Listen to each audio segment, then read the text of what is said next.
Covid కేసులు పెరుగుతున్నాయి. దేశంలో యాక్టివ్ కేసులు 1000 దాటాయి. కొత్త వేరియంట్లతో టెన్షన్ లేదు కానీ జాగ్రత్త మాత్రం అవసరమని ఐసీఎంఆర్ హెచ్చరించింది. ముఖ్యంగా క్యాన్సర్ రోగులు, ఇమ్యూనిటీ తక్కువ ఉన్నవారు జాగ్రత్తగా ఉండాలని హెచ్చరించింది. దేశంలో మళ్లీ కోవిడ్ కేసులు కలకలం రేపుతున్నాయి. గత వారం రోజులుగా కేరళ, మహారాష్ట్ర, ఢిల్లీ, గుజరాత్, తమిళనాడు, కర్ణాటకలో కొత్త కేసులు నమోదవుతున్నాయి. ఈ నేపథ్యంలో Indian council of medical research ICMR director కీలక సూచనలు చేశారు. కరోనా కొత్త వేరియంట్ల పట్ల భయాందోళనలు అవసరం లేదన్నారు. ప్రజలంతా అప్రమత్తంగా ఉండాల్సిన అవసరం ఉందన్నారు.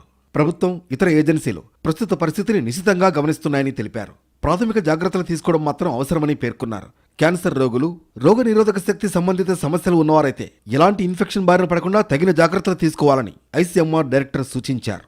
करंट सिनेरियो ये है कि कुछ केसेस में इंक्रीज हुआ है.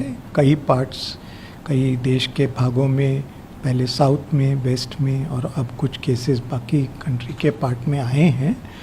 लेकिन अगर मैं आपसे ये कहूँ, इस समय कोई वरी करने की इतनी कोई ज़रूरत नहीं है. सिर्फ विजिलेंट रहने की ज़रूरत है. जब भी कोई केस आते हैं, कोविड के केस बढ़ते हैं, हम 3 चीज़ें उसमें ध्यान से देखते हैं. पहला कि कितना ट्रांसमिशन हो रहा है, कितनी तेज़ी से केस बढ़ रहे हैं. दूसरा कि क्या वो इम्यूनिटी को अवॉइड कर रहा है, जो पहले से हमारी नेचुरल इम्यूनिटी बनी है और जो वैक्सीन्स हमें लगी हैं. దేశవ్యాప్తంగా క్రియాశీల కేసుల సంఖ్య 1000 దాటింది. వారం వ్యవధిలో 750 మందికి కొత్తగా కరోనా సోకిందని కేంద్ర ఆరోగ్య మంత్రిత్వ శాఖ వెల్లడించింది.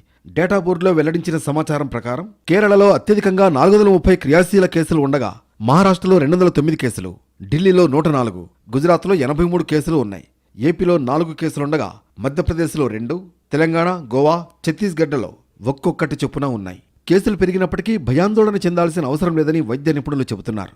కొద్దిపాటి జ్వరం, జలుబు, దగ్గు, ఒళ్ళు నొప్పులు లాంటి స్వల్ప లక్షణాలుంటాయని అంటున్నారు. ఆ సిమ్టమ్స్ కనిపిస్తే ఐసోలేట్ కావాలని సూచిస్తున్నారు. మాస్క్, సోషల్ డిస్టెన్స్ పాటించాలని చెబుతున్నారు. ముఖ్యంగా సీజన్ మారింది కాబట్టి ప్రజలు అప్రమత్తంగా ఉండాలని సూచిస్తున్నారు.